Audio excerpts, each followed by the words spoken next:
பிள்ளைகளே, இது கடைசி காலமாய் இருக்கிறது. இது கடைசி காலமாய் இருக்கிறது. அந்தி கிறிஸ்து வருகிறார் என்று நீங்கள் கேள்விப்பட்டபடி, அந்தி கிறிஸ்து வருகிறான் என்று நீங்கள் கேள்விப்பட்டபடியே இப்பொழுதும் அநேக அந்தி கிறிஸ்துக்கள் இருக்கிறார்கள். அநேக அந்தி கிறிஸ்துகள் இருக்கிறார்கள். அதனாலே இது கடைசி காலம் என்று அறிகிறோம். இது கடைசி காலம் என்று அறிகிறோம். அவர்கள் நம்மை விட்டு பிரிந்து போனார்கள். ஆகிலும் அவர்கள் நம்முடையவர்களாய் இருக்கவில்லை. நம்முடையவர்களாக இருந்திருந்தார்களானால் நம்முடனே நிலைத்திருப்பார்களே. எல்லாரும் நம்முடையவர்கள் அல்லவென்று வெளியாகும்படிக்கே பிரிந்து போனார்கள். ஒரு லட்சங்களே, மறுபடியும் நான் வாசிக்கிறேன். எனக்கு அருமையான இந்த காரிச்சேரி திருச்சபையின் இறைமக்களே, ஆண்டவர் இன்றைக்கு உங்களுடனே பேச வேண்டி ஏவின திருவசனத்தை நாம் இப்போதும் வாசிக்க கேட்டோம். மீண்டும் ஒரு விசையாக இந்த 1 யோவான் 2ஆம் அதிகாரம் 18-19 வசனத்தை நாம் வாசிக்க கேட்போமாக. அதோடு கூட நாம் இன்னொரு வசனத்தையும் சேர்ந்து வாசிப்போம். அப்பொழுது ஆண்டவர் நம்முடனே என்ன எதிர்பார்க்கிறார் என்பதை குறித்து நமக்கு தெரிய வரும். 17ஆம் வசனம் முதல் 19ஆம் வசனம் வரை 3 வசனங்களை நான் வாசிக்கிறேன். உலகமும் அதன் இச்சையும் ஒளிந்து போகும், தேவனுடைய சித்தத்தின்படி செய்கிறவனோ என்றென்றைக்கும் நிலைத்து இருப்பான். பிள்ளைகளே, இது கடைசி காலமாய் இருக்கிறது. அந்தி கிறிஸ்து வருகிறான் என்று நீங்கள் கேள்விப்பட்டபடி இப்பொழுதும் அநேக அந்தி கிறிஸ்துகள் இருக்கிறார்கள். அதனாலே இது கடைசி காலம் என்று அறிகிறோம். அவர்கள் நம்மை விட்டு பிரிந்து போனார்கள். ஆகிலும் அவர்கள் நம்முடையவர்களாய் இருக்கவில்லை. நம்முடையவர்களாய் இருந்தார்களானால் நம்முடனே நிலைத்திருப்பார்களே. எல்லோரும் நம்முடையவர்கள் அல்லவென்று வெளியாகும்படிக்கே பிரிந்து போனார்கள். ஆமேன், அல்லேலூயா, ஹல்லேலூயா. பிரிந்து போகிற காரியங்களை குறித்து ஒரு எச்சரிக்கை செய்தியாக ஆண்டவர் நம்முடனே பேச விரும்பி இந்த நாளை நமக்கு கொடுத்திருக்கின்றார். இந்த 8வது மாதம் ஒரு சிறப்பு என்ன என்று கேட்டால், இந்த இந்தியா பல்வேறு ராஜ்யங்கள் மூலமாக ஆளுகைக்குட்பட்டிருந்தது. இந்த இந்திய தேச மக்களை பல்வேறு வழிகளிலே அடிமையாக்கி இருந்தார்கள். பல்வேறு கலாச்சாரங்கள் இந்த இந்திய மக்களை அடிமையாக்கினது. பல்வேறு மூட நம்பிக்கைகளை இந்த இந்திய தேச மக்களுக்குள்ளே விதையாக விதைத்து விட்டார்கள். இந்த இந்திய தேச மக்களுக்கு என்று ஒரு தனி சிறப்பு இருந்தது. அது இன்றைக்கு யாருடைய மனதிலும் இல்லாதபடி வேரோடு அழித்து விட்டார்கள். ஒவ்வொரு ராஜ்யமும் இந்த இந்திய தேசத்தை படையெடுக்கும் பொழுது ஒவ்வொரு புதிய புதிய விஷயங்களை இந்த இந்திய மக்கள் கடைபிடிக்க வேண்டிய அவசியமானது. அவர்கள் அடிமைகளாக இருந்தபடினாலே வேறு வழி இல்லாமல் அதை ஏற்றுக்கொள்ள நேரிட்டது. அது அவருடைய இரத்தத்துக்குள் கலந்து விட்டது. கடைசியிலே அவர்களுக்குள் இருந்தவைகளை முழுவதுமாக மறந்து போய்விட்டார்கள். பல ஆண்டுகளுக்கு பிற்பாடு இந்த இந்திய தேசத்திலே சிலர் சுதந்திரம் கிடைக்க வேண்டும் என்று போராடினார்கள். பல்வேறு மனிதர்கள் மரித்து போனார்கள். அவர்களை நாம் தியாகிகள் என்று சொல்லுகின்றோம். சுதந்திர போராட்டத்திலே கலந்து கொண்டு உயிர் தியாகம் செய்த ஒவ்வொரு மனிதர்களை நாம் நினைவு கூறுகிறோம். இந்த மாதத்தில் தான், அதாவது ஆகஸ்ட் மாதம் 15ஆம் தேதி அப்படின்னு சொல்லிட்டு சுதந்திர தின விழா என்று எல்லா இடங்களிலும் கொண்டாடினோம். அதை கொண்டாடும் போதெல்லாம் நாம் நினைக்கிறோம், நாம் அடிமைப்பட்டு இருந்தோம், நாம் விடுதலையை நோக்கி காத்து கொண்டிருந்தோம். நம்மை அடிமைப்படுத்தினவர்கள் நம்மை முழுவதுமாய் சீரழித்து விட்டார்கள். நம் வாழ்க்கை உயர்வுக்கு நேராக செல்ல வேண்டும் என்று ஆசைப்பட்டோம். அது ஒரு நாள் வரும் என்று காத்திருந்தோம். அது வந்தது. அது அந்த நாள் தான் ஆகஸ்ட் 15 சுதந்திர தின விழா என்று கொண்டாடி கொண்டிருக்கிறோம். அல்லேலூயா. நம்மோடு இருந்தார்கள், நம்மை ஆண்டார்கள், நம் நாட்டில் இருக்கக்கூடிய செல்வ வளங்களை எல்லாம் சுரண்டினார்கள். நம்மை ஏழைக்கு ஏழையாக, தரித்திரத்திற்கு தரித்திரராக, பசியும் பட்டியுமான ஒரு தேசமாக மாற்றிவிட்டு சென்று விட்டார்கள். பசியுள்ள பட்டினி உள்ள நாடு என்று பட்டியல் போடும் பொழுது உலகத்திலே 192 நாடுகளுக்கு மேலாக இருக்கிறது என்று சொல்லுகிறார்கள். சிறிய சிறிய தீவுகள் இருக்கிறதாக சொல்லுகிறார்கள். அந்த பட்டியலிலே 133வது இடத்தில் இருப்பதாக தகவல் சொல்லுகிறார்கள். அதாவது பசி உள்ள தேசம், பட்டினி உள்ள தேசம், பசி நிமித்தம் பட்டினி நிமித்தம் ஏழைகள் மறிக்கிற ஒரு நிலைமை வருது. அப்படிப்பட்ட அந்த கணக்கெடுப்பிலே இந்தியா மிகவும் பின்தங்கி இருக்கிற ஒரு நாடாக இருக்கு. அப்போ அன்றைக்கு அவர்கள் விதைத்து போன விதை இன்று வரை தன்னுடைய வேலை என்ன செய்து கொண்டிருக்கிறது. ஜனங்களும் இந்த இந்திய தேச மக்களும் கடனுக்குள்ளும் கஷ்டத்துக்குள்ளும் அடிமைப்பட்டவர்களாக வாழ்ந்து கொண்டிருக்கிறார்கள். இந்த ஜனங்களை மீண்டும் உயர்த்துவோம், மீண்டும் மேன்மைப்படுத்துவோம் என்று ஒவ்வொரு மாநிலமாக பிரிக்கப்பட்டு ஒவ்வொரு மாநிலத்திற்கும் முதலமைச்சர், அதற்கு கீழே இருக்கிற மந்திரிகள், அதற்கு கீழே இருக்கக்கூடிய அதிகாரிகள் என்று பிரித்து வைக்கப்பட்டு இந்த இந்திய மக்களுக்கு நலத்திட்டங்களை கொண்டு வந்து நல்லது செய்வோம் அப்படின்னு செய்கிறாங்க. ஆனால் இன்னைக்கு வரைக்கும் இந்த இந்திய தேச மக்கள் அடிமையாகத்தான் இருந்து கொண்டிருக்கிறார்கள். இது எப்போது மாறும் யாருக்கும் தெரியல. விலைவாசி கூடிவிட்டது. பொருட்களை வாங்கி சாப்பிடவோ அனுபவிப்பதற்கோ முடியலை. உழைப்பினுடைய வருமானங்கள் மிகவும் கம்மியாக இருக்குது. அதை வச்சு வாழ முடியல, மீதம் எடுக்க முடியல. பிறகு எப்படி இந்த இந்திய தேச மக்கள் அவர்கள் செல்வந்தர்களாக முடியும், ஒரு ஆசீர்வாதமான நிலைக்கு வர முடியும் என்கிற ஏக்கம் எல்லாருக்குள்ளும் இருக்கிறது. கடவுளிடத்தில் போய் முறையிடலாம் என்று கடவுளிடத்தில் போய் முறையிட்டால் அதற்கும் பதில் வந்தபாடு இல்லை. ஒவ்வொரு கடவுளாக தேடி தேடி போனோம், பரிகாரங்களை செய்தோம், ஆனாலும் மாற்றம் வரவில்லை. இறுதியாக ஒரு தெய்வம் இருக்கிறார், அவர் இயேசு. அவரிடத்தில் போனால் அவர் பரிகாரம் கேட்க மாட்டார். அவர் தன்னையே சிலுவையில் பலியாக கொடுத்திருக்கின்றார். அவரை நம்பினால் நல்லது நடக்கும். அவர் சொல்லுவதை கேட்டால் நம்முடைய வாழ்க்கை நலமாகும். கர்த்தரை நம்புகிறவன் செழிப்பான். கர்த்தருடைய ஆசீர்வாதமே ஐஸ்வரியத்தை தரும்.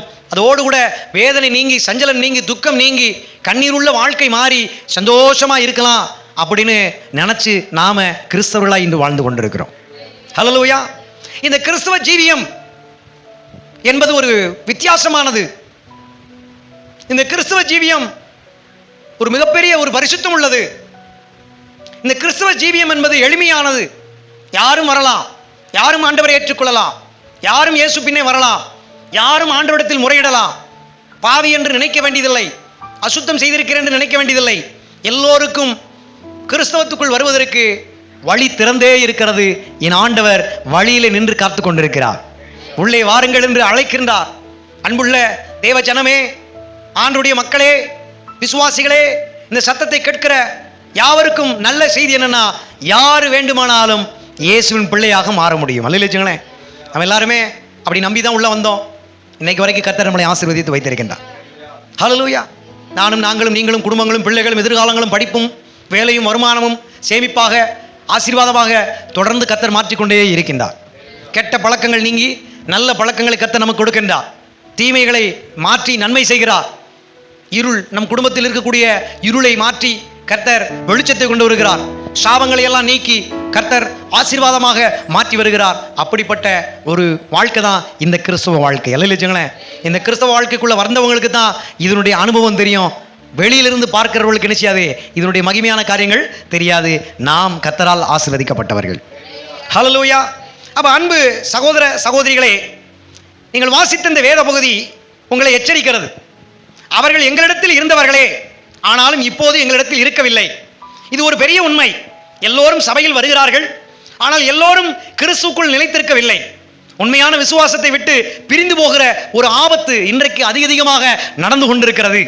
அதனால் கர்த்தர் நமக்கு ஒரு சத்தத்தை எழுப்புகின்றார். இது எச்சரிப்பின் சத்தம். பிரிந்து போகாதே என்று அவர் அன்பாய் வேண்டிக் கொள்கிறார். ஹல்லேலூயா. பிரிந்து போகாதே என்று அவர் அன்பாய் வேண்டிக் கொள்கிறவராய் இருக்கின்றார். ஹல்லேலூயா. சொல்லுங்க, கர்த்தர் நல்லவர். ஹல்லேலூயா. எப்போதெல்லாம் ஆபத்து வருமோ அப்போதெல்லாம் ஆண்டவர் என்ன பண்றாங்க, ஒரு எச்சரிக்கையை கொடுத்து நம்மளை நல்ல வழிக்கு ஆண்டவர் திருப்புறாங்க. ஹல்லேலூயா. சேர்க்கப்பட்ட பாடு ரொம்ப பெருசு. சேர்க்கப்பட்ட பாடு பெருசு. பிரிந்து போகாதே என்றால் சேர்ந்திருக்கக்கூடிய விஷயத்தை நாம் அறிந்து கொள்ள வேண்டும். முதலிலே ஆண்டவர் அண்ட சராசரங்களை படைக்கின்றார். வானம் உண்டாக கடவுது, பூமி உண்டாக கடவுது, நட்சத்திரங்கள் சூரியங்கள் கிரகங்கள் உண்டாக கடவுது. பூமியில மண்ணை எடுத்து மனிதனை படைப்பதற்கு முன்பதாக மனிதனுக்கு என்னவெல்லாம் தேவைப்படும் என்று அறிந்து புல் பூண்டுகள் உண்டாகட்டும், செடி கொடிகள் உண்டாகட்டும், மரங்கள் உண்டாகட்டும், வானத்தில் பறக்கக்கூடிய பறவைகள் பட்சிகள் உண்டாகட்டும், மிருகங்கள், காட்டு மிருகங்கள், நாட்டு மிருகங்கள் உண்டாகட்டும், சமுத்திரங்களில் இருக்கக்கூடிய மச்சங்கள் உண்டாகட்டும், இப்படியெல்லாம் ஆண்டவர் மனிதனுக்கு தேவையானதை படைத்து மனிதனை ஆசீர்வதிக்கின்றார். ஹல்லேலூயா. மனிதனை மண்ணினாலே உருவாக்க ஆசைப்பட்டு ஆண்டவர் கடவுள் இயேசு எப்படி இருக்கிறாரோ அப்படியே மனிதனையும் மண்ணினாலே உருவாக்கி ஆச்சரியமாய் அதிசயமாய் படைத்து வைத்திருக்கிறார். ஹல்லேலூயா. சந்தோஷப்படுறார். பின்பு அவனை ஒரு தோட்டத்தில் கொண்டு வந்து வைக்கின்றார். அழகு பார்க்கிறார். இது உனக்கு தான், இந்த தோட்டம் யாருக்கு தான்? இது உனக்கு தான். இதுல நீ வாழு, இதில் இருக்கக்கூடியவைகளை ஆளு, உனக்கு கீழே வைத்துக்கொள், நல்லா இரு அப்படின்னு சொல்லி அவனை ஆசீர்வதித்து விடுகிறார். பின்பு இந்த மனிதன் அங்கே வாழும்போது ஒவ்வொரு மிருகங்களை, ஒவ்வொரு பறவைகளை, ஒவ்வொரு மச்சங்களை பார்க்கிறான். எல்லாம் தனக்கு ஆணும் பெண்ணுமாக ஜோடு இருக்கிறதை அவன் பார்க்கிறான். அவனுக்குள் கவலை வருவதற்கு முன்பதாக அவனுடைய தேவைகளை ஆண்டவர் அறிந்து மனிதன் தனிமையாய் இருப்பது நல்லது அல்ல என்று சொல்லி மனிதனுக்கு ஏற்ற துணையை உண்டாக்குவோமாக என்று சொல்லி அவனுக்கு அயர்ந்த நித்திரை வரப்பண்ணி அவனுடைய விலா எலும்பை எடுத்து ஒரு பெண்ணை உருவாக்கி அவனுடைய கரத்தில் கொண்டு வந்து விடுகிறார். அல்லேலூயா. ஹல்லேலூயா. 2 பேராக இணைகிறார்கள், சேர்ந்து இருக்கிறார்கள். அவர்கள் சேர்ந்து இருக்கும்படி தோட்டத்தில் ஒரு கட்டளை வைக்கின்றார். இந்த மரத்தில் இருக்கிறவைகளை நீ என்ன செய்யாத, புசிக்காத. நீ புசிக்கும் நாளிலே நீ மரித்து விடுவாய், அதாவது பிரிந்து போய் விடுவாய். அதுதான் சரியான பொருள். இந்த பழத்தை நீ புசித்தால் நீ என்ன ஆய்வாய், பிரிந்து விடுவாய். மரணத்துக்கு பேரே பிரிவு தான். இந்த சரீரத்திலிருந்து இந்த சரீரத்துக்குள் வைக்கப்பட்ட ஆவி ஜீவனானது பிரிந்து போவதைத்தான் இந்த உலகம் என்ன சொல்லுது, மரணம் என்று சொல்லுகிறது. அதைத்தான் அங்கே ஆண்டவர் சொல்லுகின்றார். நீங்கள் 2 பேரும் சேர்ந்து வாழணும். நீங்க 2 பேரும் சேர்ந்து வாழ்ந்து நீங்க என்ன இருக்கணும், பலுகி பெருகணும். அவ தேவன் சேர்த்து இருப்பதை விரும்புகிறார், பிரிந்து போவதை விரும்பவில்லை. சேர்ந்தே இருப்பதற்காகத்தான் அங்கே ஒரு எச்சரிக்கை சத்தத்தை அங்கே வைத்தார். இந்த மரத்தில் வருகிற கனியை நீங்கள் புசித்தால் நீங்கள் சாகவே சாவீர்கள், அர்த்தம் பிரிந்து போகவே பிரிந்து போய்விடுவீர்கள் என்று. பழத்தை சாப்பிட்டார்கள், தாங்கள் நிர்வாணிகள் என்று உணர்ந்தார்கள். தங்களுக்குள்ளே பிரிவு ஏற்பட்டு ஆளுக்கால் ஒரு மரத்துக்கு பின்னாடி போய் ஒளிந்து கொள்கிறார்கள். இதற்கு மூல காரணம் யாரு? பிசாசானவன். ஆண்டவர் கூட்டி சேர்க்கிறவர், சேர்ந்தே இருக்கும்படி ஆசீர்வாதங்களை தருகிறவர். பிசாசானவன் சேர்க்கப்பட்டிருக்கிறவைகளை பிரிப்பான், தொடர்ந்து பிரிந்து கொண்டே இருப்பான், சேர்க்க விடவே மாட்டான். அவன் தான் பிசாசானவன். அப்ப அங்கே கடவுளுக்கும் பிசாசுக்கும் ஒரு வித்தியாசம் தெரிகிறது. கடவுள் கூட்டி சேர்க்கிறவர், பிசாசு சேர்ந்து இருக்கிறதை பிரிக்கிறவன். அப்ப பிரிக்கப்பட்ட அந்த காரியத்தை பாருங்க. ஆண்டவர் வரார். ஆதாமே, ஏவாளே, நீ எங்க இருக்கிறாய்? ஆண்டவர் கூக்குரல் இடுகிறார், அழைப்பு விடுகிறார். இவர்களோ பயந்து ஒளிந்து கொண்டார்கள். ஆண்டவர் சொன்ன வார்த்தையை மீறி நாம் இந்த கனியை புசித்து விட்டோம், அவர் முன்பதாக போய் நிற்பதற்கு நமக்கு தகுதி இல்லை என்று தன்னை ஒழித்துக் கொண்டார்கள். ஆண்டவர் சொல்லுகின்றார், நான் உங்களை புசிக்க கூடாது என்று சொன்ன கனியை நீங்கள் புசித்தீர்களோ? உங்களுக்கு யார் அறிவித்தார் நீங்கள் நிர்வாணிகள் என்று? சரி வாருங்கள் என்று அழைத்து அங்கே அங்கே நீதி விசாரணை செய்கின்றார். நீதி விசாரணையிலே முதலாவது படைக்கப்பட்ட மனிதனாகிய ஆதாமை பார்த்து கேட்கிறாய். ஆதாம் சொல்லுகிறான், நீர் படைத்த மனைவியாய் இருக்கக்கூடிய இவள்தான் இந்த கனியை புசிக்கும்படி எனக்கு கொடுத்தாள் என்று அவர் வாக்கு மூலம் கொடுக்கிறார். மனைவியினிடத்தில் ஆண்டவர் கேட்கும் பொழுது, நீர் படைத்த சர்ப்பம் தானே என்னை வஞ்சித்து ஏமாற்றியது, அவன்தான் இதை ஏவினான் என்று அங்கே என்ன செய்கிறாள், வாக்கு மூலம் கொடுக்கின்றார். ஹல்லேலூயா, ஹல்லேலூயா. அப்ப ஒருவருக்கு எதிராக ஒருவர் வாக்குமூலங்களை கொடுக்கிறார்கள். இது எதற்கு அடையாளம் என்றால் பிரிந்து போவதற்கு தான் அடையாளம். ஹல்லேலூயா. அப்ப இவர்களுக்குள்ளே பிரிவினை வந்துவிட்டது. இதை சரி செய்ய வேண்டும் என்று கர்த்தர் அறிந்து அங்கே ஒரு ஆட்டை பலியாக கொடுத்து அவர்களை மீண்டும் ஒன்று சேர்க்கின்றார். ஹல்லேலூயா. அப்ப எப்பெல்லாம் பிரிவினை வருதோ அங்கே ஒரு பலி தேவைப்படுது. எங்கெல்லாம் பிரிந்து போகக்கூடிய சூழ்நிலை வருதோ அங்கெல்லாம் ஒரு பலி என்ன செய்கிறது, தேவைப்படுகிறது. அந்த பலி யாரு அப்படின்னு நீங்க பார்க்கும் பொழுது இந்த காலத்துல நாம புரிஞ்சுக்கிறோம், இயேசுதான் நமக்காக பலியாயிருக்கின்றார். ஹல்லேலூயா. அதனால இயேசுநாதர் அவர் சிலுவையில வர்றதுக்கு முன்ன அவர் ஒரு இடத்துல உட்கார்ந்து ஜெபம் பண்றார். பிதாவாகிய தேவனே, நீங்களும் நானும் ஒன்றாய் இருக்கிறோம். நீங்களும் நானும் ஒன்றாய் இருக்கிறது போல இந்த உலகத்தில் இருக்கிற அத்தனை ஜனங்களும் ஒன்றாய் இருப்பதற்கு ஆண்டவரே, குமாரனாகிய எனக்கு உம்முடைய சித்தத்தை நிறைவேற்ற வந்த எனக்கு கொடுத்த உம்முடைய மகிமையை நான் இவர்களுக்கு கொடுத்தேன் என்று அங்கே ஜெபம் பண்ணுகிறார். எதற்கு? ஒற்றுமையாய் இருப்பதற்கு. அல்லேலூயா. ஆண்டவர் ஏன் வந்தாரு? ஆதாம் ஏவாள் மூலமா பிறந்திருக்கிற ஒட்டுமொத்த ஜன கூட்டத்தையும் ஒற்றுமைப்படுத்துவதற்கு தான் கர்த்தர் வந்தார். ஜாதியின் அடிப்படையில் பிரிந்திருக்கிறோம். நீ மேல் ஜாதி, நீ கீழ் ஜாதி, நீ அந்த ஜாதி, நீ இந்த ஜாதி, பிரிந்து கிடக்கிறோம். ஏழை பணக்காரன் என்கிற அடிப்படையில் பிரிந்து கிடக்கின்றோம். மதங்கள் அடிப்படையில் பிரிந்து கிடக்கின்றோம். சில தேசங்களுக்கு சில வருடங்களுக்கு முன்னெல்லாம் வெள்ளை நிறம் கருப்பு நிறம் ஒரு மனுஷனுக்கு நிறம் இருக்கு. சிலர் கலராக இருப்போம், சிலர் கருப்பாக இருப்போம்.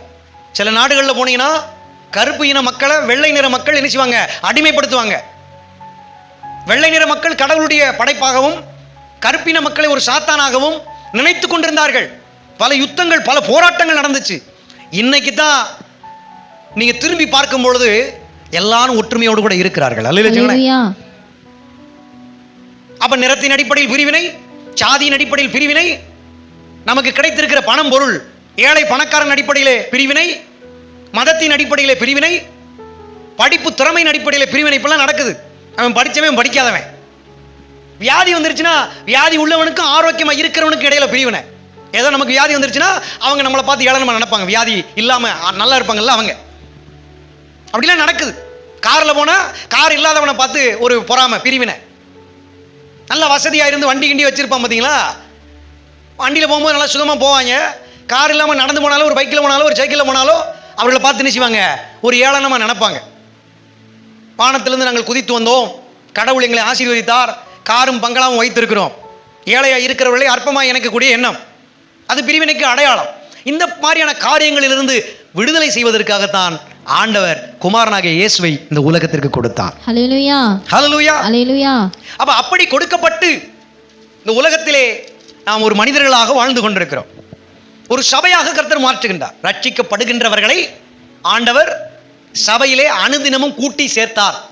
சபை நாளுக்கு நாள் வளர்ந்து பெருகிற்று என்று வேதம் சொல்கிறது. ஹல்லேலூயா. ஆவியானவர் ஊற்றப்பட்ட பிற்பாடு இந்த 120 பேர் மேலே தேவ ஆவியானவர் ஊற்றப்பட்டதினாலே இந்த 120 பேரும் பிரிந்து போய் உலகம் முழுவதும் ஆண்டவர் இயேசுவை குறித்து, இவரே உண்மையான கடவுள், இவர்தான் தெய்வம், இவர்தான் உங்களுக்காக வந்தவர் அப்படின்னு அவங்க பிரசங்கம் பண்ணி ஆண்டவருக்குள்ள இந்த மக்களை எல்லாம் இன்னைக்கு ஒன்று சேர்த்துக்கிட்டு இருக்கிறாங்க.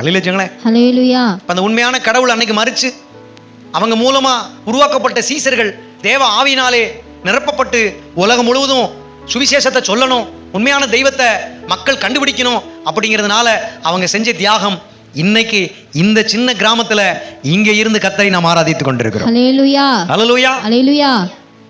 அப்ப இது போல உலகம் முழுசும் சபைகள் இருக்கிறது. ஒவ்வொரு ஊருக்கும் சர்ச் இருக்கு. சில ஊர்களில் நிறைய சர்ச் இருக்கும், 2 சர்ச்சு, 5 சர்ச்சு, 7 சர்ச்சு, 10 சர்ச்சு. நீ கேரளாவுக்குலாம் போயிட்டீங்கன்னா ஒரு முளத்துக்கு ஒரு சர்ச்சுன்னு சொல்லுவாங்க. மர்த்தமா சர்ச் இருக்கும், பெந்தைகோஸ்தே சர்ச் இருக்கும், ஏஜி சர்ச் இருக்கும், இப்படி ஒவ்வொரு சர்ச்சா இருக்கும்.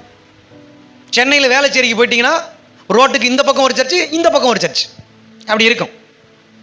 அப்போ இன்னைக்கு எங்க பார்த்தாலும் ஆண்டவருக்கு ஆலயங்கள் இருக்கிறது. அல்லேலூயா. அப்ப இந்த ஆலயங்கள் என்ன, இந்த ஆலயம்னா என்ன அப்படின்னு பார்க்கும்போது நீங்களே ஆலயம், நீங்களே தேவனுடைய ஆலயம், உங்களுக்குள்ளே தேவனுடைய ஆவி வாசமா இருக்கிறது, நீங்க ஆண்டவருக்கு சர்ச்சா இருக்கிறீங்க அப்படின்னு பைபிள் சொல்லுது. ஹல்லேலூயா, ஹல்லேலூயா. கல்லாலும் மண்ணாலும் கட்டப்பட்டதை ஆண்டவர் ஒரு நாளும் ஆலயமா என்ன செய்ய மாட்டார், நினைக்க மாட்டார். தேவன் தன் கையினாலே மண்ணை எடுத்து பிசைந்து உருவாக்கின மனிதனைத்தான் ஆண்டவர் ஆலயம் என்று நினைக்கின்றார். ஹல்லேலூயா. கல்லாலும் மண்ணாலும் கட்டப்பட்டதுக்குள் வந்து தங்கி இருக்கிறவர் ஆண்டவர் அல்ல.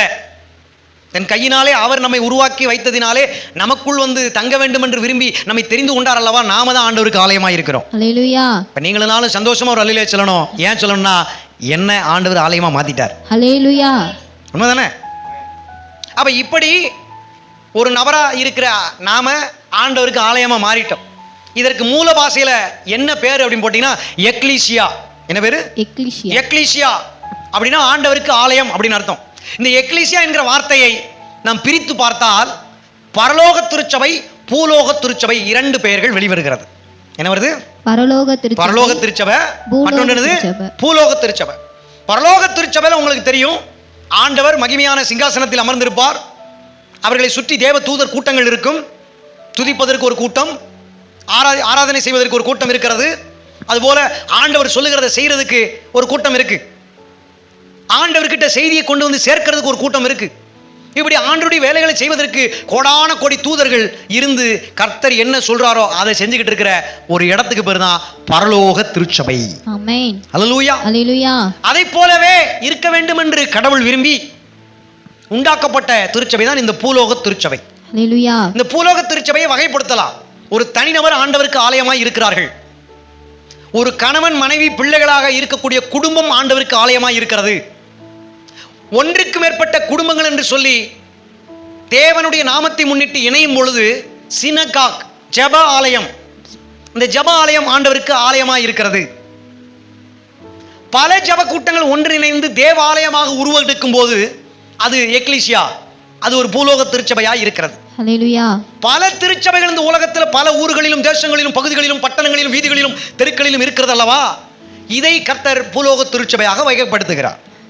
அப்போ ஒட்டுமொத்த பூமியுமே ஆண்டவருக்கு எப்படித்தான் இருக்கு? திருச்சபையாகத்தான் இருந்து கொண்டிருக்கிறது. அல்லேலூயா. ஹல்லேலூயா.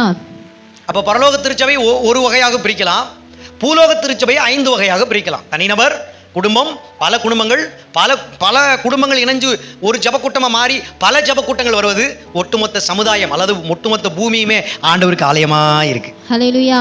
ஹல்லேலூயா. ஹல்லேலூயா. அப்ப ஆண்டவர் இதை ஏற்படுத்துவதற்கு அவர் என்ன செய்தார் என்று சொல்லும் பொழுது தன்னை கொடுத்திருக்கின்றார். ஆமென். தம்முடைய ரத்தத்தை சிந்தி சம்பாதித்திருக்கிறார். ஆமென். ரத்தம் சிந்தி சம்பாதித்த திருச்சபை என்று பைபிள் நமக்கு அடையாளப்படுத்துகிறது. ஹல்லேலூயா. அதனாலதான் போன வாரம் வார்த்தை கேட்கும்போது இந்த கல்லின் மீது என் சபையை கட்டுவேன், பாதாளத்தின் வாசல்கள் அதை மேற்கொள்வது இல்லை என்று கர்த்தர் பேசினார்.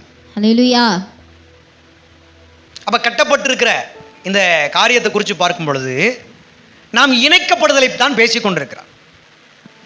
அருண் ஐயா ஒரு குடும்பம், ராஜதுர் ஐயா ஒரு குடும்பம், ஜானாசீர்வாதம் ஐயா ஒரு குடும்பம், மகிமா ஒரு குடும்பம், இப்படி தானியல், சிம்சோன், இப்படின்னு யாரெல்லாம் சர்ச்சில் குடும்பமாக நம்ம இருக்கிறோமோ இப்படி தேவன் இணைச்சிருக்கிறார். யார் பேரால? இயேசு என்கிற நாமத்தினால் இணைத்திருக்கிறார். ஹல்லேலூயா.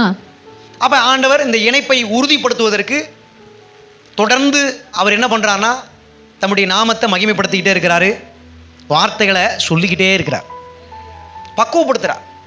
நீதி செய்யுங்க, பாவம் செய்யாதீங்க, பரிசுத்தமாக இருங்க, உபச்சாரம், வேசித்தனம், திருடுதல், பொய் சொல்லுதல், புறங்கூறுதல், இப்படி என்ன செய்யுங்க, செய்யாதீங்க. இதை நீங்கள் செய்யும் பொழுது நான் உங்களை ஒரு கூட்டமைப்பாக ஒற்றுமைப்படுத்தி வைத்திருக்கிறேன், இதற்கு பங்கம் வந்துவிடும், இதற்கு பிரச்சனை வந்துடும். அப்போ பைபிள் சொல்லுது நாம் எல்லோரும் ஒன்றன் மேல் ஒன்றாக கட்டப்பட்டு வருகிறோம். எதை போல?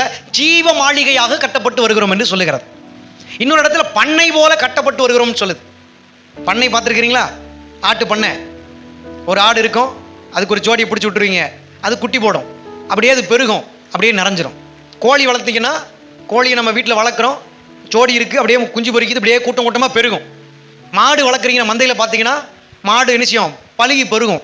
அதை போல நம்முடைய ஆலயத்தை அவர் ஒரு உவமையாக சொல்லுகின்றார், அதற்கு ஒரு மாதிரியாக சொல்லுகிறார். மந்தை பெருகிறது போல,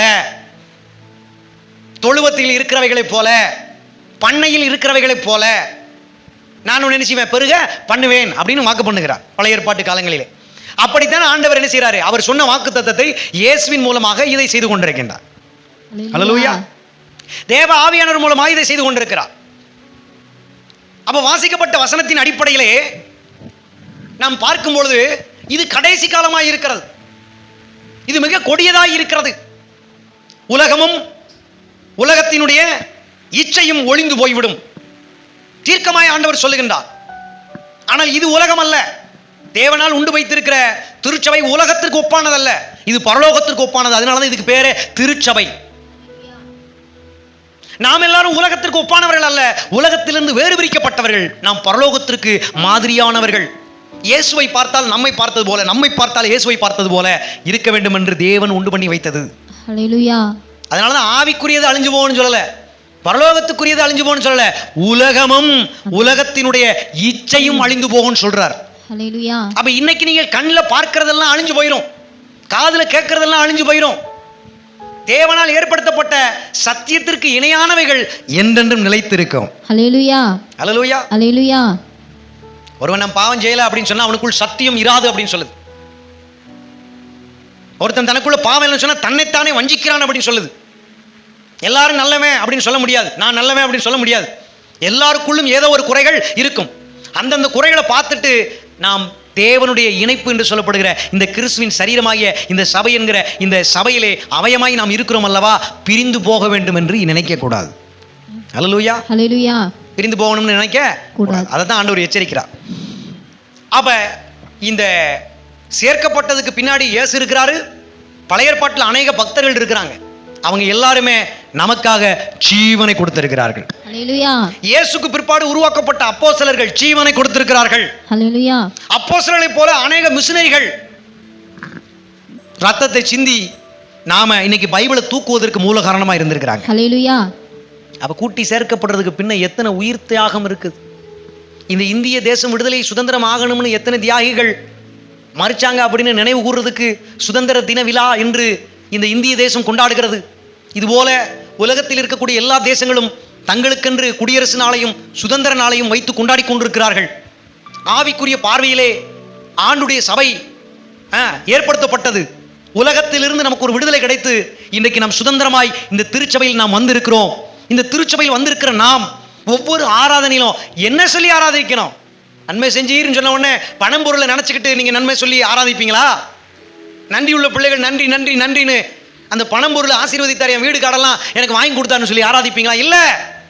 உலகத்திலே அடிமையாக இருந்தோம். பிசாசு நம்மளை அடிமை வைத்திருந்தான். பாவத்திலே நம்மளை மூழ்கும்படி செய்தான். பாவத்தின் நிமித்தம் வியாதிகளும் பயங்கரமான சாபங்களுக்குள்ளும் நம்மை அடிமைப்படுத்தியிருந்தான்.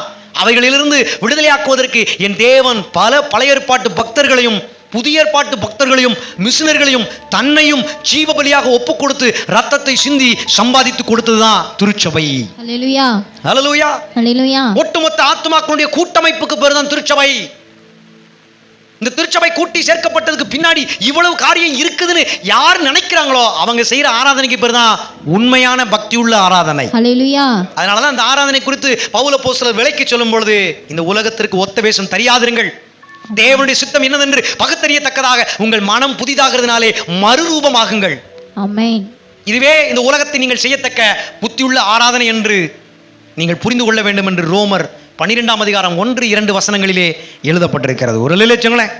அப்ப பக்தியுள்ள ஆராதனை, புத்தியுள்ள ஆராதனை, தேவன் எதிர்பார்க்கிற ஆராதனை என்னன்னா நமக்கு கிடைத்த சுதந்திரம் இயேசுவின் மூலமாய் கிடைத்தது. ஹல்லேலூயா. ஹல்லேலூயா. ஹல்லேலூயா. அப்படி நினைச்சா தான் அது ஆராதனை, இல்லைன்னா கிடையாது. அப்ப இன்னைக்கு கர்த்தர் நம்முடைய மனதை தெளிவாக்கி இருக்கின்றார். ஹல்லேலூயா. உண்மைதானே? ஆமென். ஆமென். இன்னைக்கு ஒரு தெளிவை கொடுத்திருக்கிறார். இது வரைக்கும் நாம வேற சுகம் தந்தவரே, பலன் தந்தவரே, பாதுகாத்தவரே, ரட்சித்தவரே, மீட்டவரே, தூக்கி நிறுத்தினவரே அப்படின்னு நினைச்சுவோம், சொல்லிக்கிட்டு இருந்தோம். ஆனா இன்னையிலிருந்து மாறட்டும். எங்களுக்கு இந்த கிடைத்த சுதந்திரம் இது என் தேவனால் கிடைத்தது. ஹல்லேலூயா. ஹல்லேலூயா. என் இயேசுவால் கிடைத்தது. உலகத்தில் அடிமைப்பட்டும் பாவத்திற்கு அடிமையா இருந்தோம், பிசாசுக்கு அடிமையா இருந்தோம். இப்ப நான் சுதந்திரவாளியா இருக்கிறேன், இயேசுவின் பிள்ளையாவே நான் இருக்கிறேன். ஹல்லேலூயா. அப்ப இப்படி இருக்கக்கூடிய இந்த திருச்சபையில் இருந்து சில பேர் பிரிஞ்சு போறாங்க. அவங்க ஏன் போறாங்க, அவங்க யாரு அப்படின்னு நீங்க கேள்வி கேட்டீங்கன்னா நமக்கு இங்கே பதில் இருக்கிறது.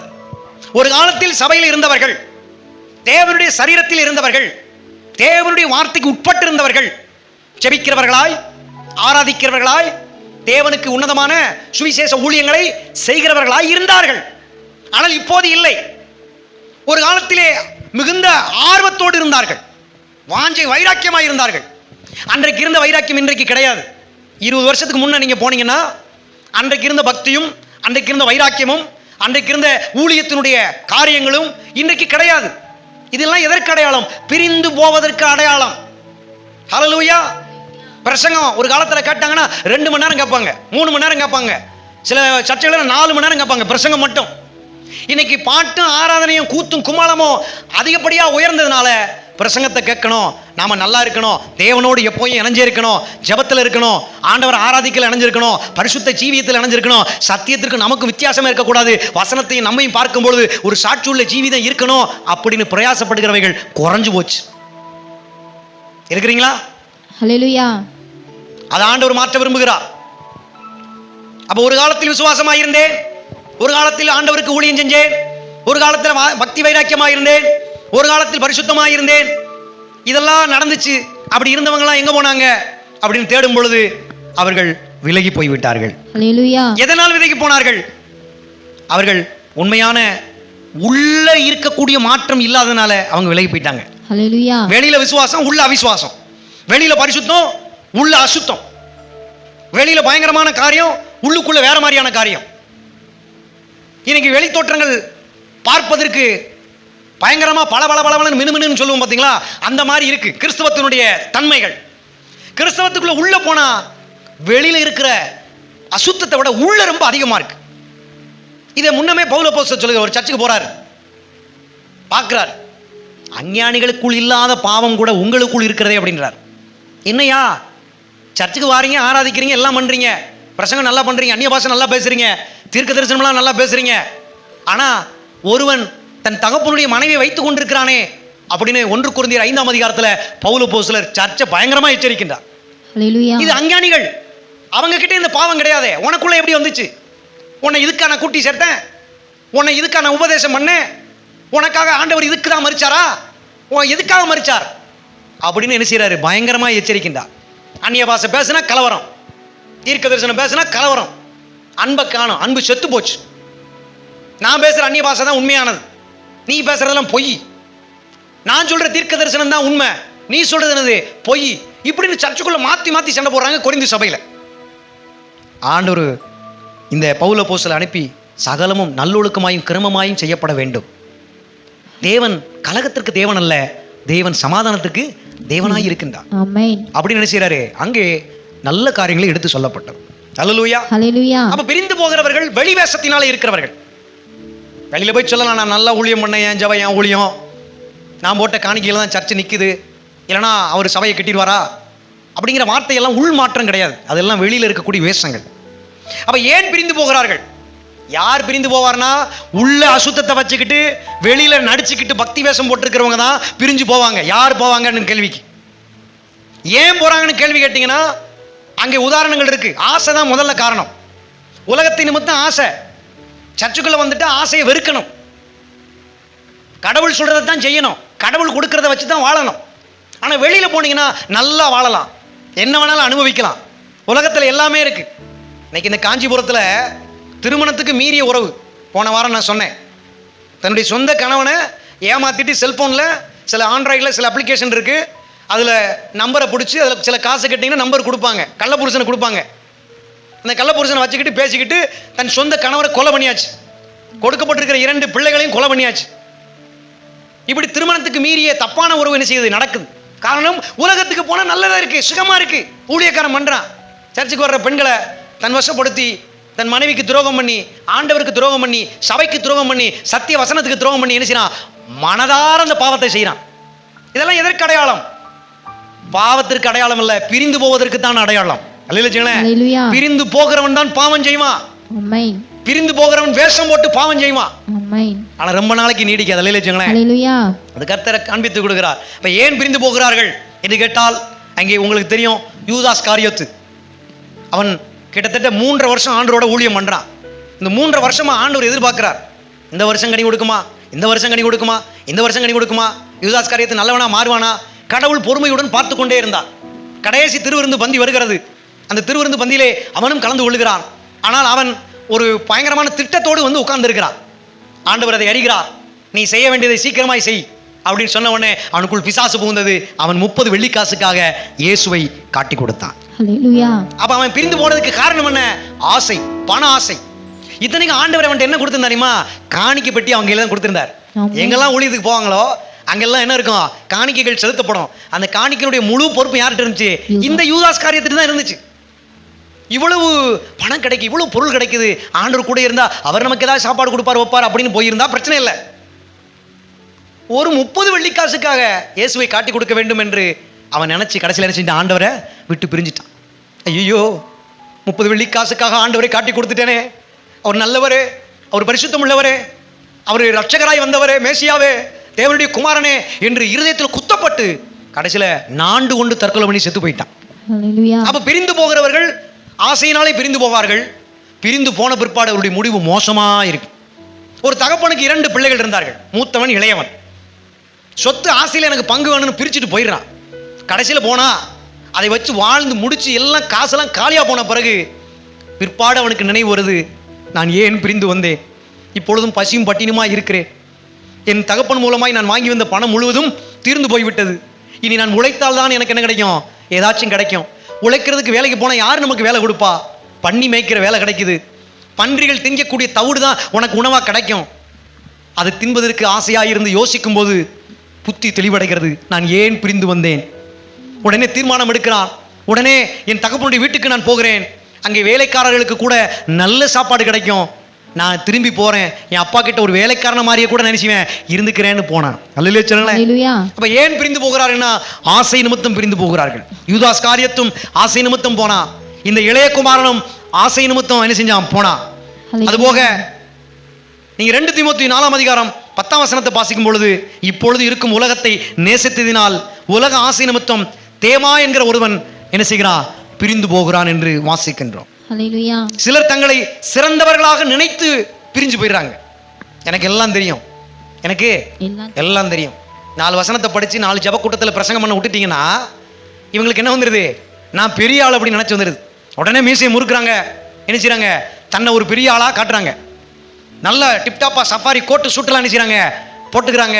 தன்னை ஒரு பெரிய சிறந்த நபரா காட்டிட்டு எந்த சபையில் தேவன் அவர்களை புது படைப்பாக படைத்து உருவாக்கினாரோ அந்த சபையை விட்டு பிரிந்து போகக்கூடிய நிலைமை என்ன செஞ்சிருது, வந்து விடுகிறது.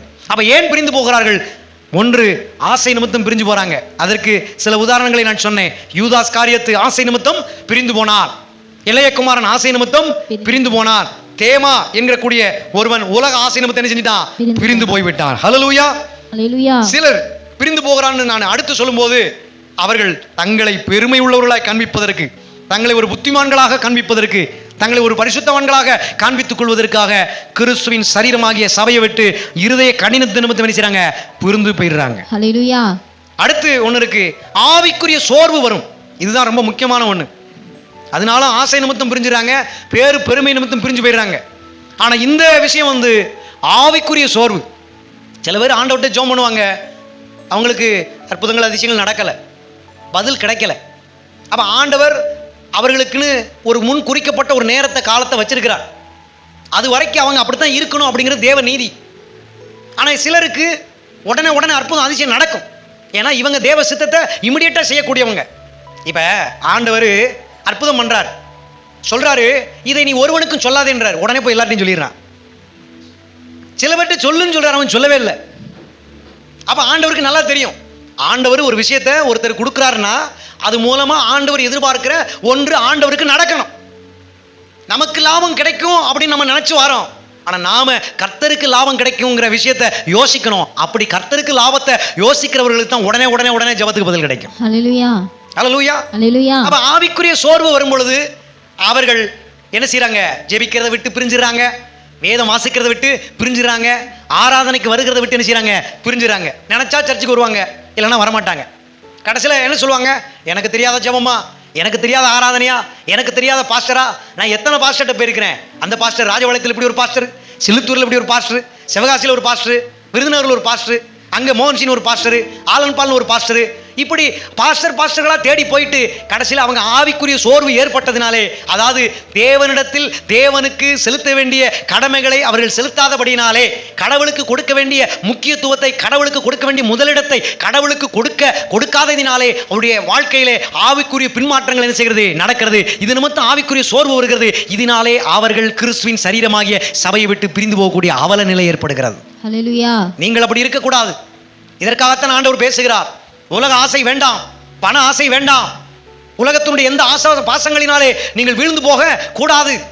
உங்களை நீங்க பெருமையா பெரிய ஆள்னு காட்டக்கூடாது, பெருமைக்குள்ள என்ன செய்யக்கூடாது, வரக்கூடாது. நான் யார் தெரியுமா, நான் எப்படிப்பட்டவன் தெரியுமா, இது ஏன் இது தெரியுமா, இது என்னுடையது தெரியுமா, என்னாலதான் இப்படி நடக்குது தெரியுமா, அப்படிங்கிற விஷயமே நமக்குள்ள என்ன செய்யக்கூடாது, வரக்கூடாது. யாரெல்லாம் இது ஏன் இது நான் இது எனக்கு தான் அப்படின்னு இந்த மாதிரியான காரியங்களுக்குள்ள நினைப்புலையும் செயலையும் பேச்சிலையும் வருதோ அவங்க எல்லாம் நீங்க புரிஞ்சுக்கோங்க, சர்ச்சை விட்டு சீக்கிரத்தில் பிரிஞ்சு போயிடுவாங்க. ஹalleluya. பிரிஞ்சு போனவங்க பரிசோதிச்சு பாருங்க, இந்த குணங்கள் அங்க இருக்கும். இதை கடவுள் முன்னமே அறிந்திருக்கிறார். அதனாலதான் பல ஆவிக்குரிய சத்திய வார்த்தைகளினாலே பைபிளை எழுதி கொடுத்திருக்கின்றார். ஹalleluya. அதனால இந்த எச்சரிப்பின் சத்தம் நமக்கு ஆசீர்வாதமானது. ஹalleluya. ஹalleluya. ஹalleluya. ஆவிக்குரிய எச்சரிக்கை தான் ஆசீர்வாதம். ஆவிக்குரிய எச்சரிக்கை தான் நமக்கு ஆசீர்வாதம். ரெண்டாவது தான் பணம் பொருள் கண்டது கடிது எல்லாமே. ஆமென். ஆமென் சொல்லுங்களேன். ஆமென். ஹalleluya. ஹalleluya. அப்ப பிரிந்து போவது எவ்வளவு பெரிய ஆபத்து அப்படின்னு புரிஞ்சுக்கணும். பிரிஞ்சு போறது எவ்வளவு பெரிய ஆபத்து. யார் பிரிஞ்சு போவாங்க, ஏன் பிரிஞ்சு போறாங்க, இப்ப நீங்க புரிஞ்சுக்கணும். பிரிந்து போவது எவ்வளவுக்கு எவ்வளவு கொடூரமான காரியம் அப்படின்னு புரிஞ்சுக்கணும். ஒரு திருமணம் நடக்கு, நமக்கு தெரிஞ்ச ஆளை நினைச்சுக்கோங்க, நல்லா வாழ்றாங்க, பார்த்து பார்த்து வாழ்க்கை வாழ்றாங்க. கணவன் மனைவிக்கு வேண்டியதெல்லாம் செஞ்சு கொடுக்குறார், மனைவி கணவனுக்கு வேண்டியதெல்லாம் செஞ்சு கொடுக்குறாங்க. திடீர்னு அவர்களுக்கு ஆண்டவர் கற்பத்தின் கனி கொடுத்து என்ன செய்கிறாரு? ஆசீர்வதிக்கிறார். அந்த குழந்தை வருவதற்கும் பல வருடங்கள் எப்படி இருக்குது அப்படின்னு கேட்டிங்கன்னா, குழந்தை பாக்கியம் இல்லாமலே இருந்திருக்கிறாங்க. இப்போ கொடுக்கப்பட்ட குழந்தை 3 வேணா மாறியாச்சு. சில குடும்பத்தில் நிறைய பிள்ளைகள் பிறந்திருக்கும், நாம் சிலதை நினச்சிக்கிறோம். அப்போ கணவன் மனைவி பிள்ளைகள் குடும்பமாக பார்த்து பார்த்து வளர்கிறாங்க. திடீர்னு இந்த வாழ்க்கை போய்கிட்டு இருக்கிற மாதிரி போகாமல் கொஞ்சம் மாற்றம் வேறுபடுது. உழைப்பில் பின்தங்கியாச்சு, சாப்பிட்றதுல பின்தங்கியாச்சு, குடும்ப காரியங்களில் பின்தங்கியாச்சு. கணவன் மனைவி இருந்த அன்பு என்ன செய்யலை? இல்லை.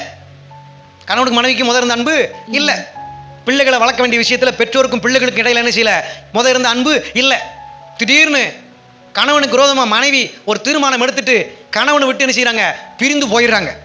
இந்த மனைவியை விட்டு பிரிஞ்சிருக்கிற கணவன் படாத பாடு படுறது உலகத்தில் நம்ம கேட்குறோம். சரியான சாப்பாடு கிடைக்காது, சரியான ஆசைகளை நிறைவேற்றி கொள்ள தன் துணை என்ன செய்யாது? இருக்க மாட்டாங்க. இது நிமித்தம் உலகத்து மேலே மற்றவருடைய மனைவிகளையோ மற்ற மாதிரியான பெண்களையோ அனுபவிக்கக்கூடிய எண்ணங்கள் என்ன செய்யணும்? மனதில் தோணும். அதெல்லாம் கிடைக்காது. அப்படி கிடைக்கணும்னா பணம் செலவழிக்கணும். பணம் கொடுத்து ஓச்சாரம் செய்யக்கூடிய சில கூட்டத்தார்கள் இருக்கிறாங்க. எத்தனை நாளைக்கு போக முடியும்?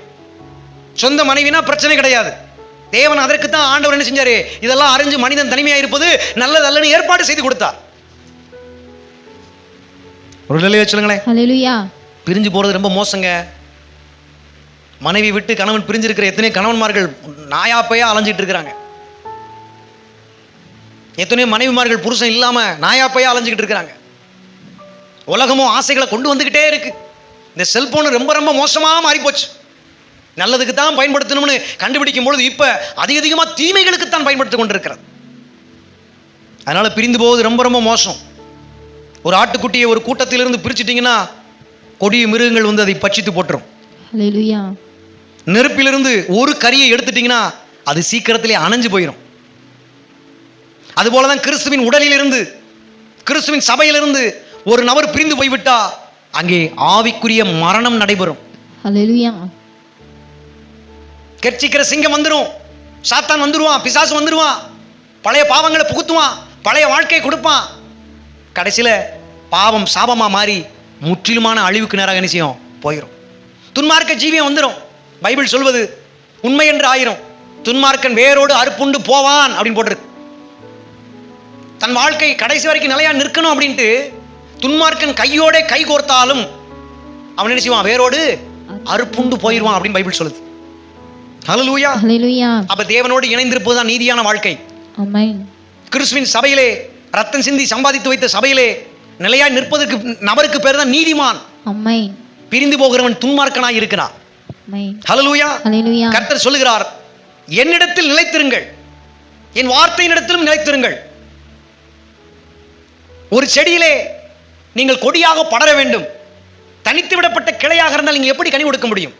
செடியை விட்டு, ஒரு மரத்தை விட்டு ஒரு கிளையை துண்டிச்சிட்டா அந்த கிளை கனி கொடுக்குமா? முடியாது.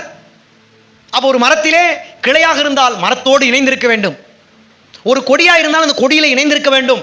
அதுபோலவே ஆண்டவர் இயேசு சொல்லுகிறார், என்னிடத்தில் நிலைத்திருங்கள், என் வார்த்தையினிடத்தில் நிலைத்திருங்கள் அப்படின்னு அன்பாய் வேண்டிக் கொள்கிறார். ஏன்னா அவருக்கு தெரியும் ஆவிக்குரிய மரணம் வந்துடும், நீங்க செத்து போயிருவீங்க, நீங்க சபிக்கப்பட்டுருவீங்க.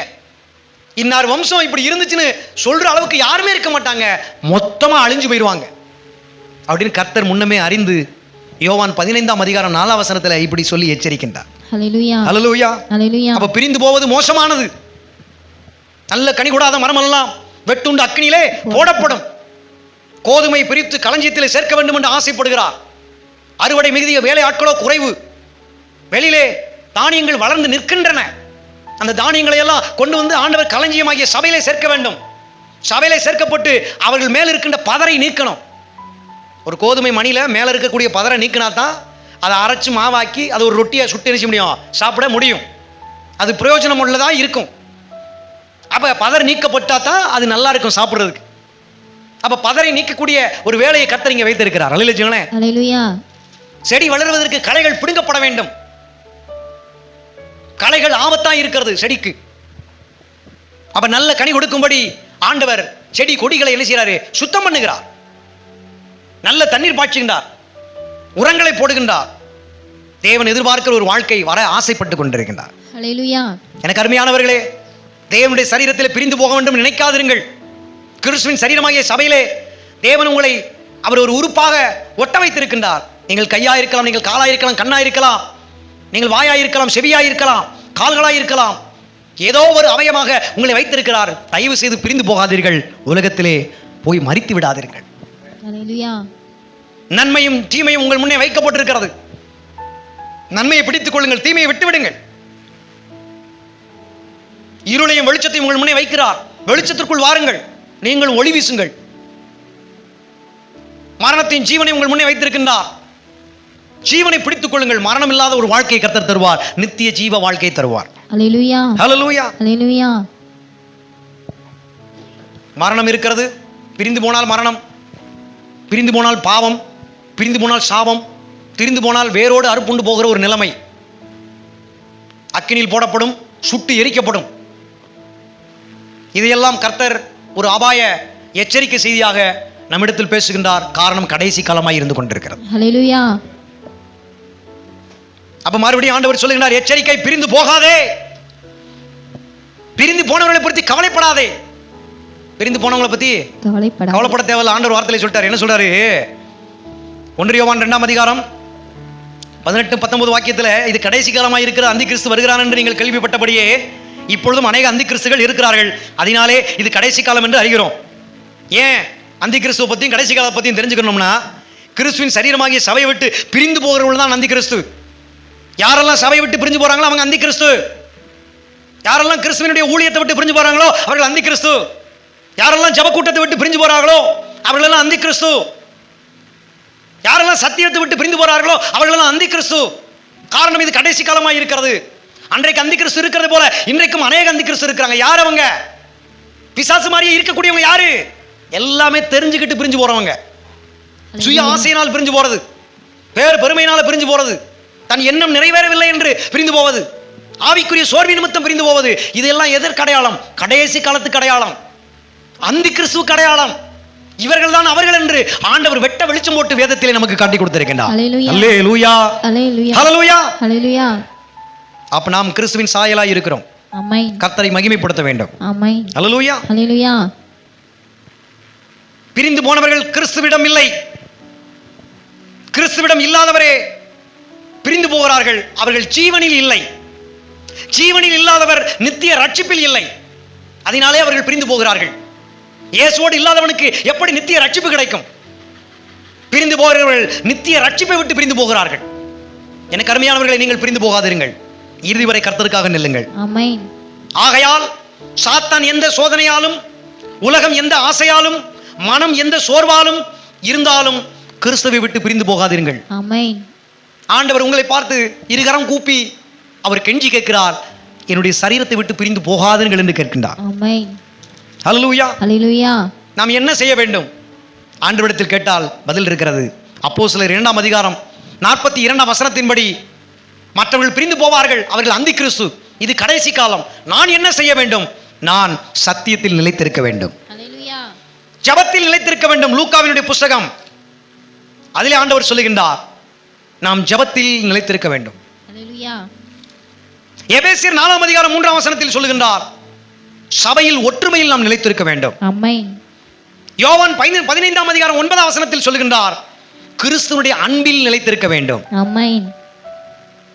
மத்தேயு 24:13ஆம் வசனத்தில் சொல்லுகிறார், இறுதி வரை நிலைத்திருக்க வேண்டும் என்று சொல்லுகிறார். ஆமென். முடிவு பரியந்தம் நிலைத்து இருப்பவனே ரட்சிக்கப்படுவான் அப்படின்னு சொல்லுது. ஆமென். அழைத்த அழைப்பில் நிலைத்து நிற்கணும், நீதியில் நிலைத்திருக்கணும், உண்மையில் நிலைத்திருக்கணும், பரிசுத்தத்தில் நிலைத்திருக்கணும், கற்பு எதுவோ உண்மை எதுவோ நிலைத்திருக்க வேண்டும். ஆமென். பிரிந்து போகாமல் இருப்பதற்கு நிலைத்திருக்க வேண்டும். நிலைத்திருத்தல் நமக்கு ஒரு ஆசீர்வாதம். ஹல்லேலூயா. பிரிந்து போவது நமக்கு சாபம். ஹல்லேலூயா. ஹல்லேலூயா. ஹல்லேலூயா. ஹல்லேலூயா. இறுதியாக எனக்கு அன்பான தேவனுடைய பிள்ளைகளே, இந்த திருச்சபையின் மக்களே, ஒரு காலத்தில் உங்களுக்குள் இருந்தது போல இப்போதும் இல்லை என்று வேதாகமம் உங்களை எச்சரிக்கிறது. ஒரு காலத்தில் உங்களுக்குள் இருந்தது போல இப்போதும் இல்லை. அது அன்பாயிருக்கலாம், அது சத்தியமாயிருக்கலாம், அது ஜெப வாழ்க்கையாக இருக்கலாம், அது வேத வாசிப்பாக இருக்கலாம், அது பரிசுத்தமாக இருக்கலாம், அது நீங்கள் செய்கிற ஊழியமாக இருக்கலாம், அது நீங்கள் தாங்குகிற காணிக்கை தசம பாகமாக இருக்கலாம். எதுவாக இருந்தாலும் முற்காலத்தில் இருந்தது போல இப்போது இல்லை. எனவே முற்காலத்தில் நீங்கள் ஆண்டவருக்குள் வரும்பொழுது சபைக்கும் சங்கத்துக்கு உண்மையா இருப்பியா? ஆமேன். ஆண்டவர் இயேசுவை சொந்த ரட்சகராக ஏற்றுக்கொள்வாயா? ஆமேன். ஆண்டவருக்கு சுவிசேஷ ஊழியம் செய்வியா? ஆமேன். பாவத்துக்கு போகக்கூடாது, ரைட்டு, போக மாட்டேன், ஆமேன். பழைய வாழ்க்கைக்கு போகக்கூடாது, ஆமேன், போக மாட்டேன். கர்த்தர் வருவலைக்கு இந்த திருவிருந்து பந்தி ராபோஜனத்தில் நீ உண்மையா இருப்பியா? ஆமேன், இருக்கிறேன். பிதா குமாரன் பரிசுத்தாவினால ராஜதுரையை ஆண்டுடைய பிள்ளையாய் மாற்றுகிறேன் அப்படின்னு என்ன செஞ்சாங்க? ஞானஸ்தானம் கொடுத்தாங்க. மாரியம்மாவை மேரியம்மாக மாற்றுகிறோம். கருப்பசாமியை ஜான் யோவானாக மாற்றுகிறோம். பால் பாண்டியை பவுலாக மாற்றுகிறோம். அப்படி என்ன செய்றாங்க? ஞானஸ்தானம் கொடுத்து நம்மளை மாற்றினார்கள். இது மதமாற்றம் அல்ல, உண்மையான கடவுளுக்கு போகிற வழியில நாம தொடர்ந்து நிலைத்திருப்பதற்காக செஞ்சாங்க. ஹல்லேலூயா. பலரும் சொல்லலாம் இது மதமாற்றம். மதமாற்றம் ஆகாது. கடவுளுக்கிட்ட போய் சேரணும். யார் என்ன கூட்டு போவா? நீ கூட்டு போவியா? மதமாத்திரம் நீ சொல்றியே, நல்ல வாழ்க்கைக்கு என்ன நீ கூட்டு போவியா? சபிக்கப்பட்ட வாழ்க்கை என் வாழ்க்கையில் இருக்கும்போது என் சாப வாழ்க்கை உன்னால் மாற்ற முடிந்ததா? பின்ன ஏன் மதம் மாற்றுகிறாய் என்று சொல்லுகிறாய்? நான் கடனிலும் கஷ்டத்திலும் வியாதியிலும் நான் தவித்துக் கொண்டிருக்கும் பொழுது நீ என்னுடைய கடனை அடைத்தாயா அல்லது கடனை அடைப்பதற்கு வழி சொன்னாயா? மதம் மாற்றுகிறோம் என்று ஏன் சொல்லுகிறாய்? மதம் மாறினாய் என்று ஏன் சொல்லுகிறாய்? சாப்பாட்டுக்கு வழி இல்லாமல் கஷ்டப்படும் பொழுது எனக்கு நீ நல்ல ஆலோசனை சொன்னாயா? பின்பு ஏன் நீ சொல்லுகிறாய் மதம் மாறினாய் என்று? நான் மதமாற்றத்திற்கு காரணம் என் வாழ்க்கையில் நடந்த எல்லா விதமான சோதனை கஷ்டங்களில் யாரும் எனக்கு உதவவில்லை. நான் அடிமைப்பட்டிருந்தேன். இப்போது நான் சுதந்திரவாளி. கிறிஸ்து இயேசுவுக்குள் நாங்கள் சுதந்திரவாளியாய் இருக்கிறோம். வேண்டிக் கொள்வதையெல்லாம் கர்த்தர் தருகிறார். நல்ல காரியங்கள் செய்வதற்கு ஆலோசனை தருகிறார். நாங்கள் அதை கேட்கிறோம், அதன்படி செய்கிறோம். தொடர்ந்து ஆசீர்வாதத்தின் மேல் ஆசீர்வாதம் இயேசுவின் மூலமாய் கிடைத்துக் கொண்டிருக்கிறது. நாங்கள் மனம் மாறவில்லை, நாங்கள் மதம் மாறவில்லை, இயேசுவின் பின்னே நாங்கள் சேர்ந்து விட்டோம். ஹல்லேலூயா. இப்பொழுது நாங்கள் எங்களுக்கு விரோதமாக இருந்த கடனை கொடுத்த சாத்தானை நசுக்கிறோம். நாங்கள் வியாதி கொடுத்த சாத்தானை நசுக்கிறோம். பசியும் பஞ்சம் பட்டினி கொடுத்த சாத்தானை நாங்கள் நசுக்கிறோம். இயேசு எங்களுக்கு அந்த அதிகாரத்தை கொடுத்திருக்கின்றார். ஹல்லேலூயா. ஹல்லேலூயா. ஹல்லேலூயா. அப்ப இறுதி வரை விசுவாசத்தில் நிலைப்பவரே ரட்சிக்கப்படுவார். ஆகையால் இன்று கர்த்தரின் குரல் உங்களை பார்த்து பேசுகிறது. எனக்கு அருமையான தேவனுடைய பிள்ளைகளே, கிறிஸ்து தலையாய் இருக்கிறார், அவருடைய சரீரத்தில் நாம் அவயமாய் இருக்கிறோம். கண்ணாய் இருக்கிறவர்கள் ஆண்டவருடைய தரிசனத்தை பாருங்கள். காதாய் இருக்கிறவர்கள் ஆண்டவருடைய வார்த்தையை கேளுங்கள். வாயாய் இருக்கிறவர்கள் ஆண்டவருடைய வார்த்தையை பேசுங்கள். இருதயமாய் இருக்கிறவர்கள் ஆண்டவருடைய வார்த்தையை இருதயத்தில் வைத்து தியானியுங்கள். இருதயத்தில் தியானித்தவைகளை செயலிலே கொண்டு வாருங்கள். கையாய் இருக்கிறவர்களே ஆண்டவருக்கு சித்தம் செய்யுங்கள். காலாய் இருக்கிறவர்களே முழு உடமை தாங்கிக் கொண்டு நடங்கள். கிறிஸ்துவின் சரீரமாகிய சபை இப்படியாக இயங்க வேண்டும் என்று விரும்புகிறார். கண்ணாய் இருக்கிறவங்க வேலை செய்யாமல் இருக்கக்கூடாது. காதாய் இருக்கிறவங்க வேலை செய்யாமல் இருக்கக்கூடாது. வாயாய் இருக்கிறவங்க வேலை செய்யாமல் இருக்கக்கூடாது. கையாய் காலாய் இருக்கிறவங்க வேலை செய்யாமல் இருக்கக்கூடாது. வேலை செய்யாமல் இருக்கின்ற ஒரு நபர் முழு சபைக்கும் என்ன செய்றீங்க? கஷ்டத்தை கொடுக்குறீங்க, பாடுகளை கொடுக்குறீங்க. உங்க வேலையை இன்னொரு நபர் செய்ய முடியாது. அதனால ஒன்று சேர்ந்து செய்ய வேண்டும். ஹல்லேலூயா. ஒரு பொருளை ஒரு ஆளு தூக்குனா கஷ்டம். ஒரு 4-5 பேர் கை போட்டு தூக்கும் போது அது எப்படி இருக்கும்? கொஞ்சம் இலகுவாக இருக்கும். ஒரு வண்டியை ஒரு ஆள் தள்ளுனா ரொம்ப கஷ்டமா இருக்கும். ஒரு 4-5 பேர் 10 பேர் சேர்ந்து தள்ளும் போது என்ன செய்யலாம்? நல்லா தள்ளிடலாம். அதுபோல ஒரு நபருக்கு உதவி செய்யும் பொழுது ஒரு நபர் செஞ்சா கஷ்டமா இருக்கும். 10 பேர் சேர்ந்து ஒரு கொஞ்சம் கொஞ்சமா போட்டு செய்யும்போது எப்படி இருக்கும்? ஈஸியா இருக்கும். அதுபோலதான் கர்த்தருடைய இந்த கிறிஸ்தவ வாழ்க்கை, இயேசுவினுடைய வாழ்க்கை அப்படித்தான். ஒரு நபரா நீங்க செய்யாதீங்க, எல்லாரும் சேர்ந்து செய்யுங்க. ஒரு நபரா போகாதீங்க, சேர்ந்து போங்க. ஒரு நபரா ஆராதிக்காதீங்க, சேர்ந்து ஆராதிங்க. ஒரு நபரா ஜெபிக்காதீங்க, சேர்ந்து ஜெபிங்க. இப்படி கர்த்தர் நமக்கு கற்றுக் கொடுத்திருக்கின்றார். ஹல்லேலூயா. அப்ப சேர்வது நமக்கு நல்லது, பிரிந்து போவது ஆபத்து. ஹல்லேலூயா. ஹல்லேலூயா. ஹல்லேலூயா. இறுதியா அந்த அந்தி கிறிஸ்துவை பத்தி சொல்லிடுறேன். பிரிந்து போகிறவன் மனதிலே கோபத்தோடும் எரிச்சலோடும் கசப்போடும் போவான். அவன் போய்விட்ட பிற்பாடு அவன் எங்கே இருந்து போனானோ அதற்கு எதிராகவே அவன் தொடர்ந்து செயல்படுவான். அவனுடைய சிந்தை எல்லாமே அங்கதான் இருக்கும். அது மாதிரியே ஆக ஆசைப்படுவான். தன்னை மாதிரியே இருக்கிற அங்க இருக்கிற நல்லா வாழ்றாங்கன்னா அவங்கள கெடுப்பான், அழிஞ்சு போகணும்னு திட்டம் போடுவான். அவனுக்கு பேர் தான் என்னது? அந்தி கிறிஸ்து. சாத்தான் அங்கிருந்து தான் அப்படித்தான் பிரிஞ்சு வந்தான். தேவ தூதனுக்கெல்லாம் தலைவனா கர்த்தர் வச்சாரு, முழு அதிகாரத்தை அவனுக்கு கொடுத்தாரு. கிட்டத்தட்ட கடவுள் மாதிரியே அவன் வேலை செய்ய முடியும். ஆனால் அவன் மனதுக்குள்ள ஒரு மேட்டிமை, பெருமை வந்தது, ஆசை வந்தது. சிங்காசனத்தை அடைய ஆசைப்பட்டான், பேரு பெருமையா இருக்க ஆசைப்பட்டான், தாழ தள்ளப்பட்டு சபிக்கப்பட்டு விழுந்துட்டான். அவனுக்கு பேர் தான் என்னது? அந்தி கிறிஸ்து. அதுபோலதான் கிறிஸ்துவின் சரீரத்திலிருந்து பிரிந்து போகிறவர்களும் அவர்களுக்கு பேர் என்னன்னு பைபிள் சொல்லுது? அவர்கள் அந்தி கிறிஸ்து. ஹல்லேலூயா. அவர்கள் நம்மை விட்டு பிரிந்து போனார்கள். அவர்கள் நம்முடையவர்களாய் இருக்கவில்லை. அவர்கள் இங்கே இருக்கும் போதெல்லாம் அவர்கள் எப்படி இருந்தார்கள்? அந்தி கிறிஸ்துவாவே இருந்திருக்கிறார்கள். ஆமென். ரட்சிக்கப்பட்டு உள்ள வந்தேன், ஞானஸ்தானம் பெற்று உள்ள வந்தேன், விசுவாசி உள்ள வந்தேன், அற்புதம் பெற்று உள்ள வந்தேன், ஜெபிச்சு வந்தேன், நம்பிக்கையில் வந்தேன் அப்படின்னு சொல்லி வந்தாங்கல்ல, அவங்க இன்னைக்கு பிரிஞ்சு போயிட்டாங்கல்ல. அவங்க போனாலுமே அவங்க வரும்பொழுது எப்படித்தான் இருந்திருக்கிறாங்க? நம்முடையவர்களாய் அவர்கள் இல்லை, பிரிந்து போகிறவர்களாகவே அந்தி கிறிஸ்துவர்களாகவே இருந்திருக்கிறாங்க. ஹல்லேலூயா. அவர்கள் நம்முடையவர்களாய் இருந்தார்கள், ஆனால் நம்முடனே இன்னைக்கு வரைக்கும் இருந்திருப்பாங்கல்ல. அப்ப அவர்கள் நம்முடையவர்களாய் இல்லவே இல்லை, அவங்க அந்தி கிறிஸ்து. இந்த காரிச்சேரி திருச்சபையை விட்டு பிரிஞ்சு போன எல்லாருமே ஆண்டவருடையவர்கள் அல்ல. ஆண்டவர் உடையவர்களாய் இருந்தால் ஆண்டுடைய ஆலயத்தில் இருந்திருப்பார்கள். ஆண்டவருக்கே சபையை கட்டி ஊழியம் பண்ணினாலும் அவர்கள் ஆண்டவருடையவர்கள் அல்ல. அவர்கள் எங்கே போவார்கள்? உலகமும் அதனுடைய இச்சையும் ஒளிந்து போகும் நரகத்துக்கு போவார்கள். நான் சொல்ல, இன்னைக்கு கடைசி காலமாக இருக்கு. ஆண்டுடைய வார்த்தை அதிகமாய் பேசப்பட்டிருக்கிறது. தேவனுடைய சித்தத்தின்படி செய்கிறவனோ என்றென்றைக்கும் நிலைத்து இருப்பான் அப்படின்னு சொல்லப்பட்டிருக்கு. உனக்கு கோபமா? வா, 4 பேர் உட்காருவோம், பேசுவோம், தீர்த்துக்குருவோம். உனக்கு எதுவும் பிரச்சனையா? கொடுக்கல் வாங்கல் பிரச்சனையா? வா, பேசிக்கிறோம். ஏன் பிரிஞ்சு போகணும்? உனக்கு ஊழியம் பண்ண ஆசையா? வா, உனக்கு ஊழியத்தை நாங்கள் ஏற்பாடு பண்ணி தரேன், நீ போய் ஊழியம் பண்ணு. உனக்கு ஜெப கூட்டத்தை நடத்தணுமா? வா, உனக்கு நாங்கள் ஜெப கூட்டம் ஏற்பாடு பண்ணுறோம், தொடர்ந்து ஊழியம் பண்ணு. ஜெப கூட்டத்தை நடத்த பணம் வேணுமா? மைக் செட்டு வேணுமா? மியூசிக் போர்டு வேணுமா? சொல்லு, ஆண்டவர்கிட்ட ஜெபம் பண்ணுவோம். பணம் இருந்தால் வாங்குவோம், இல்லைன்னா ஆண்டவர்கிட்ட என்ன செய்வோம்? கேட்போம். அதை விட்டுட்டு பிரிந்து போகணும்னு நினைக்கிறவன் அவன் அந்தி கிறிஸ்துவா இருந்து செயல்பட்டு கொண்டிருந்தான் என்பதை கர்த்தர் வெளிச்சம் போட்டு காண்பித்திருக்கின்றார். ஹல்லேலூயா, ஹல்லேலூயா, ஹல்லேலூயா. அப்ப எங்கெல்லாம் பிரிஞ்சு சபைகள் போகுதோ, எந்தெந்த சபையெல்லாம் பிரிஞ்சு போகுதோ, அது எல்லாமே அந்தி கிறிஸ்துடைய வேலை தான். யாரெல்லாம் பிரிஞ்சு போனாங்களோ அவங்க எல்லாமே அந்தி கிறிஸ்துக்கள்.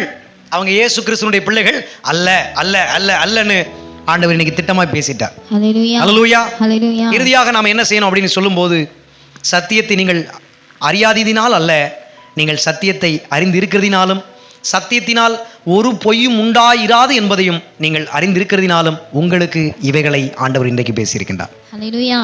இயேசு கிறிஸ்துவை அல்ல என்று மறுதலிக்கிறவனே அல்லாமல் வேறு யார் பொய்யன்? பிதாவையும் குமாரனையும் மறுதலிக்கிறவனே அந்தி கிறிஸ்துன்னு போட்டிருக்கு. ஹல்லேலூயா. இந்த சபையினுடைய அமைப்பு அது இயேசுவின் மாதிரி என்று யார் மறுதலிக்கிறாங்களோ அவங்க தான் பொய்யன். அவங்க வீடு வீடாக போய் என்ன சொல்லுவாங்க? பொய் சொல்லிக்கிட்டே தான் இருப்பாங்க, பரியாசம் பண்ணிக்கிட்டு தான் இருப்பாங்க, தூற்றி பேசிக்கிட்டே தான் இருப்பாங்க, புறம் கூறிக்கிட்டே தான் இருப்பாங்க. அவங்க யாரு? அவங்க பிதாவை மறுதலித்தவர்கள், இங்கே வந்த குமாரனாகிய இயேசுவை மறுதலித்தவர்கள், உயிரோடு எழுந்ததை மறுதலித்தவர்கள், இன்றைக்கு கிறிஸ்துவின் சரீரமாக உருவாக்கப்பட்டதை மறுதலித்தவர்கள். அவர்கள் அந்தி கிறிஸ்து. அவர்கள் நம்மோடு இருக்க முடியாது, அவர்கள் பிரிந்து போய்கொண்டே இருப்பார்கள். அப்போ நாம் தீர்மானம் எடுப்போம், நாம் ஒற்றுமையோடு இருப்போம். கடைசி வரைக்கும் கர்த்தர் நம்மை நடத்துவார். அவர் வாக்குத்தத்தம் பண்ணுகிறார், நித்திய ஜீவனை அளிப்பேன் என்று வாக்குத்தத்தம் பண்ணுகிறார். உங்களை வஞ்சிக்கிறவர்களை குறித்து நீங்கள் எச்சரிக்கையாக இருக்க வேண்டும் என்று நீங்கள் அவராலே பெற்ற அபிஷேகம் உங்களை நிலைத்திருக்கிறது. அது உங்களை போதித்து நடத்தும். அந்த அபிஷேகம் சகலத்தையும் உங்களுக்கு போதிக்கும். அது பொய்யல்ல, அது சத்தியமாக இருக்கும். அது உங்களுக்கு போதித்தபடியே இயேசுவுக்குள் நீங்கள் நிலைத்திருங்கள். நீங்கள் ஒரு நாளும் வெட்கப்பட்டு போவதே இல்லை. கண்களை மூடுவோம், ஜெபம் பண்ணுவோம்.